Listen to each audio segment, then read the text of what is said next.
it's very much about the lane swaps and the divine favor, right? And then eventually you steal a catapult and you put divine favor on it and hopefully take some things.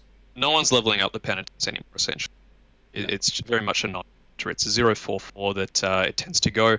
And a big thing, as you said, the reason why Chen is being picked so much is just that ability to teleport people around. Just allows you to put so much more pressure on the lanes at all stages of the game, and at very little cost to yourself. I think the trick is that they have to make sure that they use that well here.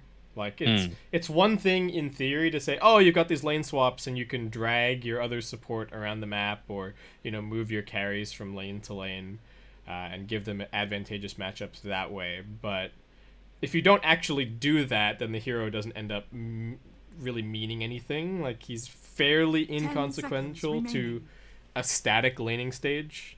So you really have to create this super dynamic laning setup. Yeah, of course. And with how they've drafted as well, it's kind of the opposite of last game. Warriors Gaming have much stronger tower taking now, obviously, with the Mass Serpent wards, with the healing ward on the Juggernaut, and the chain creeps that can come through, on top of the Morphlet as well.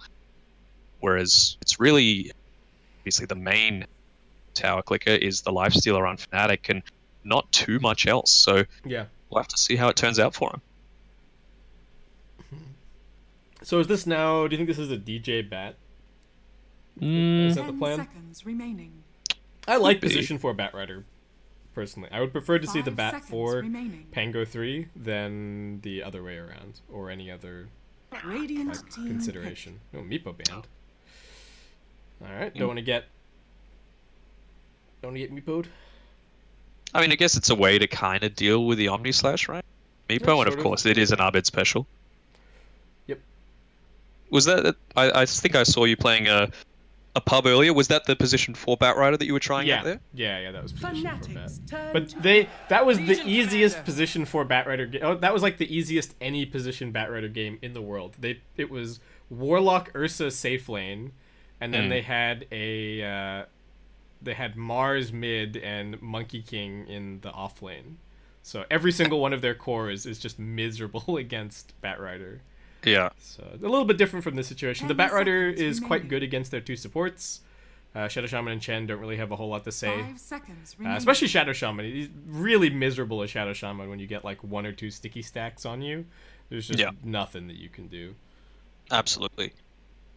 This Legion Commander, one thing that can't be discounted is definitely the heal that comes from this, if you combine it together with the Divine Favor on Chen. Yeah, for sure. They have so much sustain as well. And save now. They've got Chen heal and save. They've got the Legion Commander heal, healing ward. I mean, scary. It's got to sound like a broken record, but they could pick the AA. It's a TA. You may now select your heroes. See, TA to me is one of these heroes where I feel like she has gotten to the point where, like, TA is often a good pick in theory, and you like look at the matchups and you look at the heroes, and you're like, oh yeah, this is a good TA game, and I think it's an okay TA game, but I think TA is a bad hero. I just think TA at the moment, with the ancient changes and just the way that the pace of game and a lot of the carries that are being picked, and then adding on top of that the armor changes, she just never quite seems to have the impact that I'm expecting. Item timings are a little bit slower, and her mid-game window feels like it's been shortened by a lot. So I think that's the big thing, the item timings that you were saying, right? Like, previously she might have got, key items, Blink, the Deso, maybe a couple of minutes sooner, and it just allows you to have that snowball impact in the early mid-game that allows you to get on that high ground nice and early, take advantage of the coming online so much earlier than the other team. But it is a little bit weaker, but if there's anyone that's going to be able to make it work, it's definitely Abed. Yeah, this is definitely an Abed special. So we shall have to see. Warriors Gaming, after the Batrider came out, I feel like they have responded to it reasonably well, with the Jug and the Legion both being able to lane against it decently. And the Legion Dispel might even be enough to make DJ consider going for like the move speed build on Batrider this like move speed and auras instead of trying to go for the blink and whatnot this game, which is I think just a little bit of a weaker build overall if you're getting forced into that. So, yeah, absolutely. To see. Interested in seeing, and I'm sure you are as well, about how DJ plays this pos for Batrider. Take note, everyone in chat, because we might see it run rampant in our pubs in not too long. Yeah. This isn't totally new stuff. I feel like you can think back a few TIs to WG.U playing support Batrider, like just running at the mid lane, throwing stickies, being annoying. Not bad at all. So it is something that there's this huge Dota playbook, and various things fall in and out of popularity with patch changes and whatnot. And this is definitely one of those things. I mean, I am happy that Bat's really come back into prominence, and it's, you know, so not refreshing, but it's so interesting to see how such a little change can have such a big impact. And with him, it was really the cooldown reduction to Firefly. He doesn't just need to use it to be able to initiate now. He can actually use it as a farming. Sure. Yeah, you feel a lot less pressured to restricted to hold on to it. Yeah, it's less of a trade-off, right? You're like, oh, I'm gonna use my Firefly now to clear some stacks or to clear a wave, but that means I'm useless. Now I'm a range creep. You know? Yeah, like that sort of it. Okay, so Chen starting over at top. Yamate with a couple of Fairy Fires. Bit of extra damage for him. Synergizes fairly nicely with the Divine Favor as well if he's forced to throw it on himself. But we do have Warriors Gaming making a bid for both of these top bounty runes, and looks like they are going to be successful in grabbing those. Jab's running across the mid lane. Knows that he's in full vision. Ooh, actually tests. That'll tell him that the ward is kind of on this line. Does. He knows which side it's on now. Because if it was over here, then it wouldn't see him in this patch of trees. So that is actually really interesting. But now he's kind of figured that out for Abed. So they could just send him a sentry later. Nice way to increase his farm and a little bit of experience too. Clever. Oh, just gonna get this range creep. Abed really wants to get the deny, but too many creeps. Pushing in a little bit too much. See, DJ's already able to get so aggressive because Ched's off rotating a bit. Scouting out for that any sort of ward to block his camp. There. But DJ might go and body block it. Yeah. I think it's worth it. If he gets the Harpy, it's just so backbreaking. And Yamate has already skilled Persuasion, actually. Yep. So there you go. Of all of the like Batrider lane counters, I feel like Jug is actually one of the weaker ones. Like if you compare Jug to PL or Lifestealer, the cooldown on spin is just so long.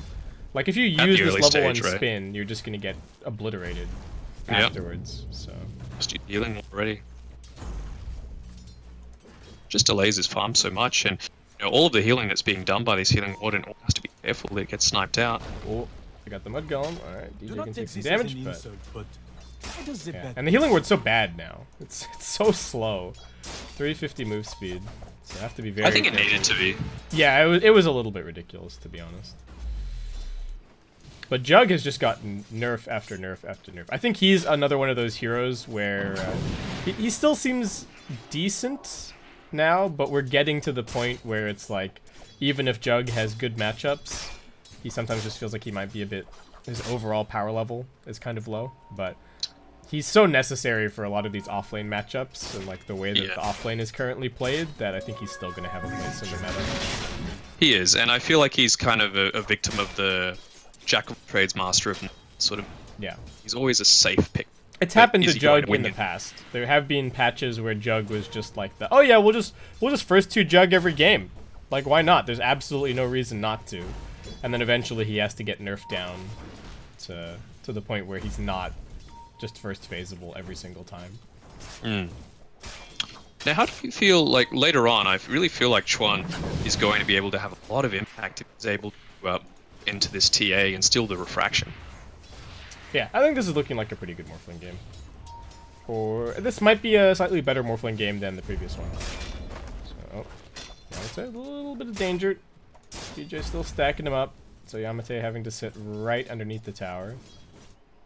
But lane's going quite well for Fnatic. Lifestealer's getting a little bit of pressure, but he's still got 18 CS. Mid lane is once again, we're seeing... I don't know how much of this is matchups and how much of this is just the kind of player that Abed is, but he seems to be winning these 1v1s against Qian pretty effectively.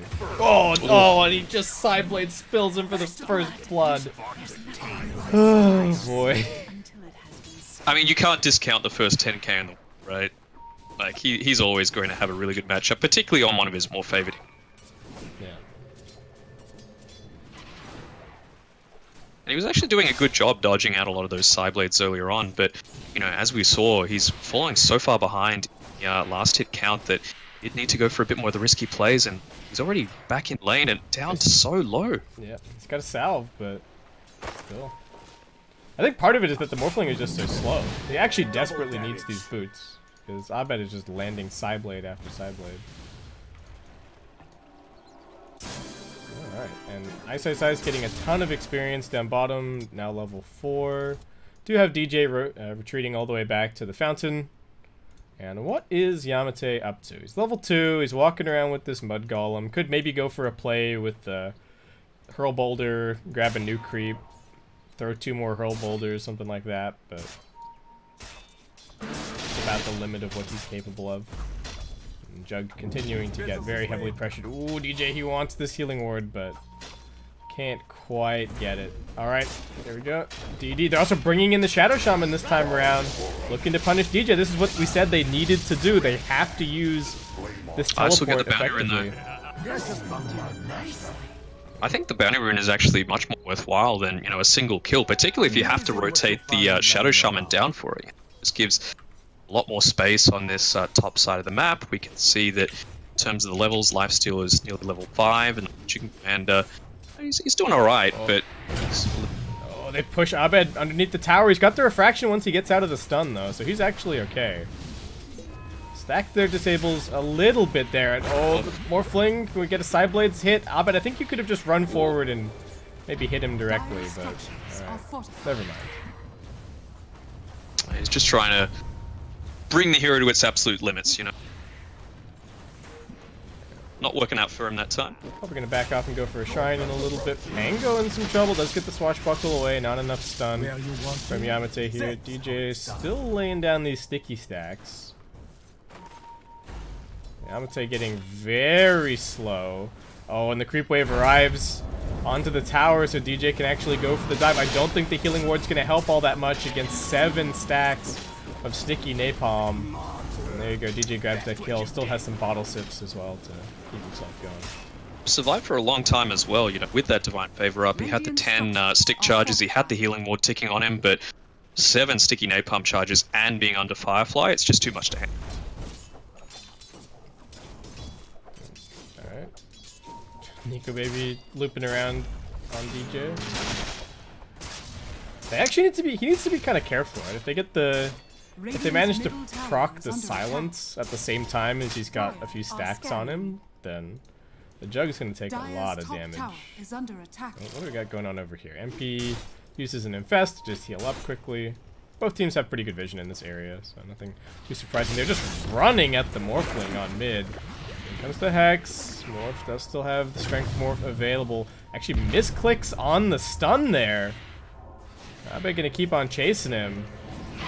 Does not have another side trap down. Fnatic seem so hell-bent on pressuring this Morphling, and it's working out great. Morphling has 16 CS, Abed has 41. Abed almost has more denies than Morphling has creeps. Yeah, that's never good earlier that's bad, yeah. Yeah. I mean, and it just gives so much space for MP as well, right? Like, despite all of the dominance that Abed's had in the mid lane, he's actually not the one in the lead in the net worth. It's the Lifestealer by a good 700 gold. And he's building into the Midas, so it just gives him that extra space that he needs. A bit more passive, get those few earlier items. You know, maybe this game he will go the Radiance. Wait and see. Yeah, maybe. I think it could be good. It's also a big farm accelerator for the Lifestealer, like beyond just the the nature of the hero being you're very difficult to kill. What's happening over here? Oh, Jeb's in a little bit deep. Felix does rotate over and does bring him down. So protecting the Morphling at least somewhat. Protecting the Morphling, but all the while the tier 1 tower does go down to about half health, and you know how quickly a TA can quickly burst down a tower. We're still yet to use the duel on MP in the top lane. Obviously wouldn't able to kill on his own, but maybe a rotation could change things up for them. Oh, this is scary. We've already got a arcane rune on this Batrider. Yeah. Need to be wary of that. DJ might just... Is he just gonna nuke down the wave here? Mm-hmm. He's thinking about it. Yeah, right, there you go. It's Now, only the way I've seen... 24-second Firefly. The way I've seen the Batriders build, and it does vary from position 3 to position 4, actually mid lane. He's dead. Yeah. I think he's dead. Oh, looking for a little bit of a turnaround here. He's got the shackle as well. They don't interrupt that. Swashbuckle now coming out. The spin from Nico as he's chasing. Does have the Omni Slash available. Ice heading over to these creeps. Still hoping that it would redirect a little bit earlier. No, it got him. Oh, the neutral keep killed him. Oh, there you go. How? That did not look like a neutral keep was killing him. I didn't think so either. Alright. I thought it was the second bounce of the Omni Slash, but... Me too. Alright. Huh. Well, that was pretty sweet. He forced the jug rotation and denied himself to neutrals. He's exactly level 6 as well anyway, so it's exactly the same death timer. Yeah. Oof. I was not expecting. Alright. With the Batrider, you know, as I said, 3-4, it does vary a little bit. The way I've seen people build it up is, you know, maybe go 2 points in the Firefly just because it is such a big DPS increase from level 1 to level 2. Triples, it's crazy. Yeah, but then actually maxing out the Flame Break after that, just to increase your damage in that way. That might be a bit more of a position 3 build, opposed to a position 4, just because I feel like it's a lot more utility that DJ wants to go. This position for Batrider. Yeah, I think he's just going to end up getting less levels this game, so he's not going to really get as much scaling out of the Flame Break. Also, if he doesn't get a bunch of items, it's a pretty hefty mana investment to be using the Flame Break a lot. Yeah. We've got a lot of pressure going onto this bot lane. Be able to try and get a duel off here on Ohio, but they've got the double siege creeps. DJ's kind of stealing the wave. Nuking it down, still has pretty good duration left on the Firefly. Ohio's trying to find him with the duel, but DJ just a little bit too fast. Uses the lasso to also prevent that duel a little bit longer. Sticky stacks coming in. DJ's still running. Duel finally comes in. I don't know if they're going to get the damage here, though. And Nico maybe actually going for the TP out. He doesn't continue chasing. So they're not going to get it. They do both TP their way out, but that push is completely thwarted by Fnatic. That's just so much space created by DJ, right? Like, yeah. They fully committed 3 heroes onto that lane 2 for cores. a solid... Yeah. 2 siege creeps down. And give him a ton of farm as well. Like, look at him. DJ, position 4. 4th in net worth. Yep. That's not that uncommon. Yeah. True. Yeah. He's almost got a But it's blink. still ridiculous. Yeah, so he's just going for fast blink this game. He is going to give these Warriors Gaming supports such a hard time. Like, anytime he finds the Shadow Shaman or the Chant, I think he pretty much just solo kills them. Dire's top tower is under attack. Master Serpentwood's getting dropped at top, but DJ's already in here, stealing the wave, dragging it back. So it's going to make this a little bit more difficult. They're also going to pop the glyph. Trying to tank it to keep the wards alive. Over at mid lane, Morph tanking up with the strength morph. Nico Baby trying to come in here as well. Help out a little bit. He's got the spin and the Omni Slash available. Spin getting forced out, but it doesn't do any damage. And Fnatic able to just keep on running forward. 2-man stun from Jabs. Sizing up the Finger of Death. Not going to end up going for it. Big stun on the Pangolier. Who gets the last hit? It will be Abed. As he continues chasing forward. Shoves them back.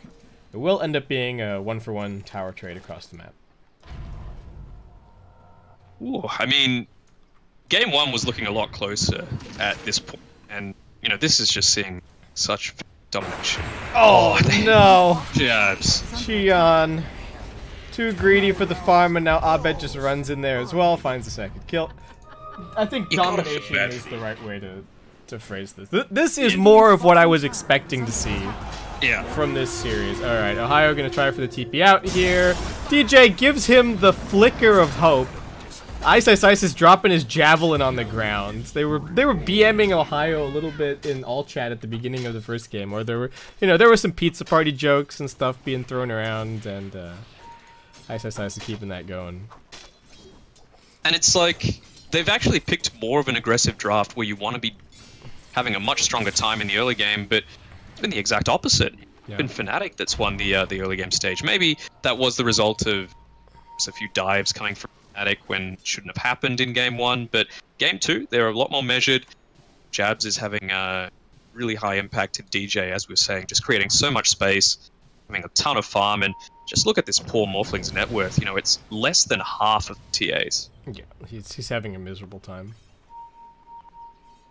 And another thing for me is that I don't know what this Chen is for. Like, I was so... I was, like, I didn't understand it all when I saw all of those bans for the Chen at Dream League. Because, to me, this hero just feels so weak now. Unless you use it perfectly. Personally, I was a fan of old Chen, you know, getting your level 5 creeps at level 1, running around, ganking. And the new Chen just doesn't...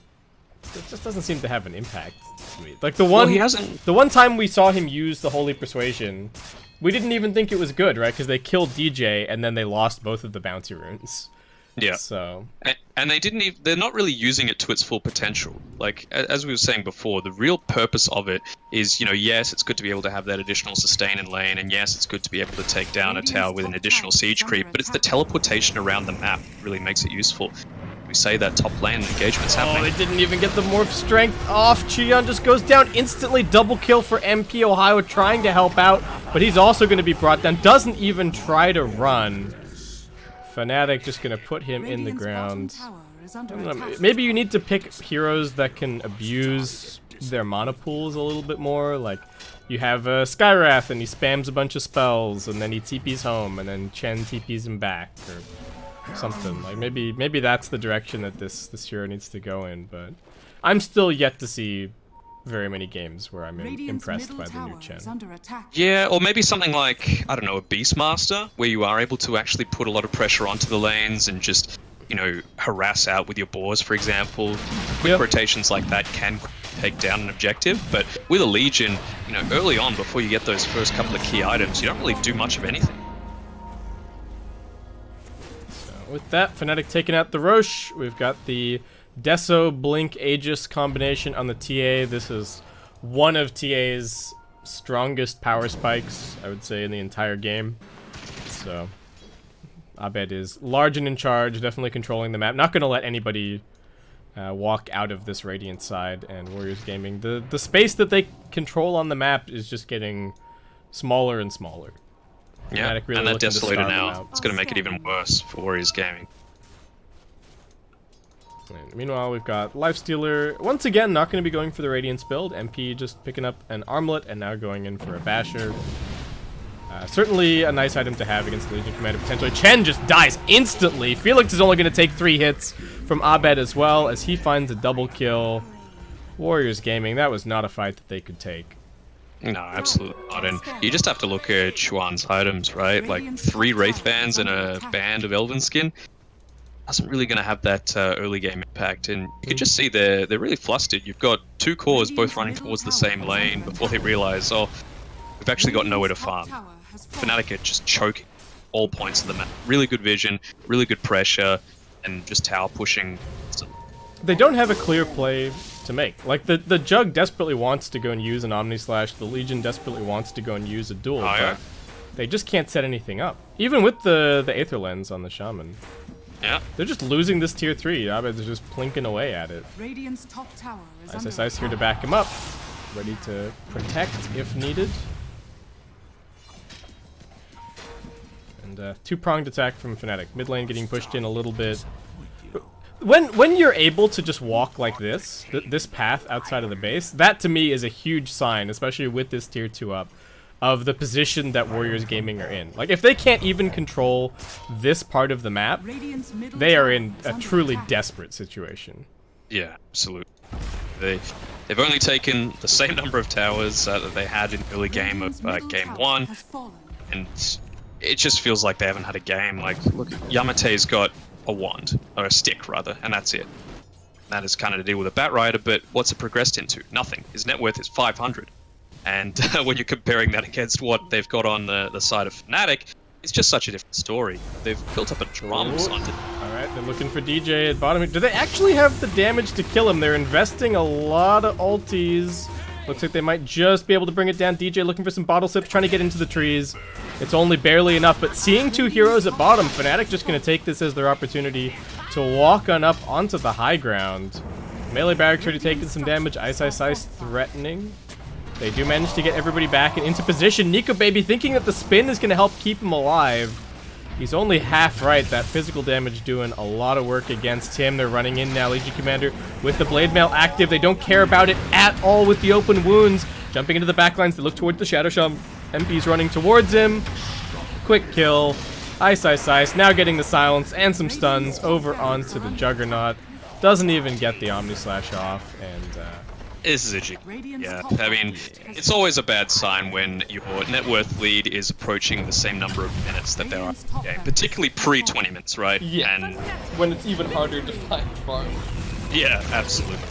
But that was clinical. That was, as you said, what we were expecting from this Fnatic lineup. Such a dominant force on the world stage, and they advance forward to the winners playoff match, where they're potentially playing again. So it's either Boom or Neon Esports. And spoilers, for anybody who wanted to watch that series, Boom are currently leading 1-0. So Boom looked really strong lately, actually. They recently took out Indonesian championships yesterday, I believe, and really dominant fashion. So we'll see if they can continue that on the more global stage. Yeah. So that game has game 2 for that series has only just started. So we will have a fairly sizable break. How do I get back to, where was that? There we go. Any other thoughts on the series, Danog? I feel like there isn't really a whole lot to talk about for game number 2. The Morphling pick, Warriors Gaming seem confident in it, but I feel like it got exposed a little bit in that second game, that you can beat it in lane, and then it just never really seems to come online. Yeah, maybe just trying to bring something new to this tournament. It does go against what they had picked in the past. It wasn't even in their top 10 of what they had picked previously. They'd previously gone a lot more invested into the Lich, the Tusk, the Tiny, but not even seeing them being banned out by Fnatic, and obviously not picked by them either. So we're just trying to expand out their pool a little bit. And I think they could take a lot of confidence in the fact that they were so close to beating out Fnatic in that game 1 that, there are elements of their strategy that do work. So it's just about refining them and really coming back through the losers match that they will be playing. Yep. Leave? Is that today still, or is that... Yeah, that's also today. I think, so all of the groups will be finished by the end of today, so it's a pretty long one, actually. Mm-hmm. And then, but we're only doing 2 rounds. One of the other streams will be doing the losers match and the decider match, and then it's 2 days for the 2 days of the playoffs. So, yeah, they still have an opportunity, but they're gonna have to go back to the drawing board, probably go and scout their opponent for the next round. I think they just need to make sure that they just need to get a little bit more out of the laning stage, and that was kind of the problem in this second game. It felt like Fnatic just won all 3 lanes and then kind of rolled over the game from there. And it's such a huge discrepancy to have one team first phasing their mid hero and then Fnatic like saving the last pick to the very end of the draft for mid. In those circumstances, I don't think you're really expecting the Morphling to win his matchup, but the way that he lost his lane in both game 1 and game 2 was pretty ridiculous. And if it wasn't for all those track kills and stuff in game 1, I feel like he also wouldn't have really come back into the game. But we're going to head to a fairly long break. Any more thoughts? Sorry. No. I think that about sums it up. You're just leaving yourself so vulnerable to any sort of counter pick by picking that early on, particularly with something off that does have such a array of counters. But Fnatic exploiting that and taking out the 2-0 victory. All right, guys, thank you for watching. We're going to head to a bit of a long break, and hopefully you'll join us back here for the winners match here for the MDL Disneyland Paris Major SEA qualifiers.